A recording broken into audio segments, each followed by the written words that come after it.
لفريق ليتوال، فما بالك بأعصاب أسامة. جول جول جول جول جول جول جول جول جول جول جول جول الحمراء للجلوس على كرسي السلطة الكروية التونسية. يسجل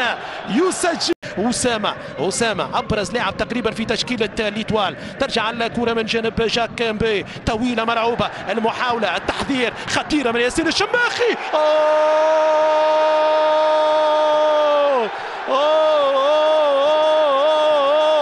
من يعطي سلاحه يموت به، من يعطي سلاحه يموت به.